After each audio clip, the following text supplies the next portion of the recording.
Hey everyone, it's Carissa Wiley at sprinkledwithglitter.com. Thanks for joining me today.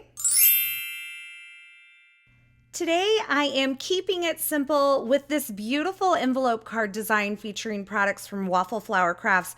I've been having so much fun playing with their April 2025 release, and if you haven't seen my other projects, I'll be sure to throw up a card here so that you can check those out. I'm starting out with this large die from the Envelopes die set and a panel of A2 size cardstock that is in a blush color, and I'm die cutting that. You can see it creates a panel, not an actual envelope, but it looks like an envelope, and I love that the flap actually functions. Then I also have this dried florals die set from Waffle Flower Crafts, and I'm die cutting these from some VELLUM cardstock. This is from the Stamp Market. I have all of the designs here, and I thought it would be fun to have these floral elements kind of coming out of that operating flap. But before I do that, I decided I wanted to step up this envelope design just a little bit. So I have some Ballet slipper ink and an ink blending brush, and I'm adding some shading to the flap of that envelope. Now, once I add that shading there, I'm also going to add some shading to the lower corners and the edges of this envelope. Not too much on this portion, just a little bit to give it some dimension. Once I'm done with that, I'm going to slide this piece of scrap paper back in between this flap and the body of the envelope, and I'm using a Zig two-way glue pen to add some glue to the edge of this envelope. This glue actually dries tacky once it dries, and so it's perfect for adding some little foil touches. I did this in a video earlier this month featuring some Altenew products, and I can link that in the upper right-hand corner right now. Once the glue is dry, I'm taking some foil. This is just some champagne foil, and I'm pressing it into that tacky glue, and it's transferring the foil onto this edge of the flap of the envelope. It's such a beautiful accent on this adorable envelope design. By the way, I wanted to point out that many people ask how I store my hot foils, and for my most used colors, I cut them into card-sized panels and store them in a stamp envelope, and that's what you saw me pull this foil from there earlier. Now I have a sentiment. This is from the Sealed Sentiments combo set. It's a stamp and die set from Waffle Flower Crafts. I'm inking up this Gratitude Sealed Inside sentiment with some VersaFine Clair, Nocturne black pigment ink, and stamping it onto some white cardstock. Now I'm going to change this out later, but I thought I would show you my process. I die cut my sentiment using the coordinating die, and I actually put a piece of scrap paper between my cutting plate and that stamped sentiment since it is a pigment ink, and I didn't want to transfer any of that ink to my cutting plate. I've die cut more of these dry flower dies, and I've die cut them from some white cardstock, and I decided to create kind of a couple layers of die cuts.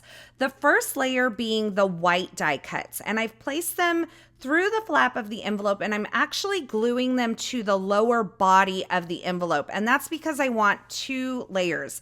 This will make a little sense as I go on.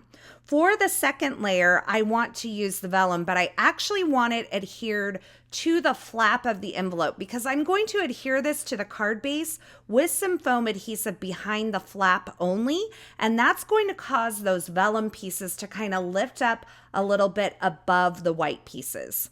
Here, to make my job a little bit easier, I'm cutting off some of the white stems and tacking the vellum stems to the inside of that flap. Here's where I changed my mind on the sentiment. It felt a little harsh, so I stamped it in Ballet slipper ink instead, and I decided I liked that much better. I actually went back and double stamped it with a MISTI, and now I'm going to stack this up with several die cuts behind it. So I have about 3 additional plain white die cuts that I'm placing behind this Ballet slipper sentiment here. I'm using some liquid glue and just kind of positioning those, lining them up with my fingers, and then I placed an acrylic block over the top of that stack while it dries. Now on the back side of this envelope design, I'm putting some 1mm foam tape just along the back side of the flap, and this is going to cause the flap to raise up just a little bit. I tried it out. It wasn't quite high enough for me, so I went ahead and added a second layer of that foam adhesive to the flap, and then I'm adding tape runner adhesive to the body or the lower portion of the envelope. Then I'm going to remove the backer from that foam adhesive and place this onto an A2 size white card base. Now, if you wanted to, you could do a contrasting color of cardstock for your card base because you can kind of see the white peeking through under the flap. So if you wanted like a darker pink or even the same color pink, that would be a nice option as well. I'm adhering my stacked up sentiment to the flap, and then I sprinkled in some crystal confetti from the stamp market into my grouping of those florals there. I love this trend that's going around in card making now that features all things stationery and postage, and I thought this simple design was just so beautiful. You could have so many things kind of peeking out of this envelope card design. As always, I will have links to the featured products used in this project in the description at YouTube, so if you're looking for something in particular, you can check there, or you can head on over to my blog at sprinkledwithglitter.com. I'll have that linked below as well. Over there, you'll find more still shots, more information, and a complete list of supplies. As always, I want to say thanks so much for stopping by and hanging out with me today. I hope you enjoyed this project, and I hope you enjoyed this video.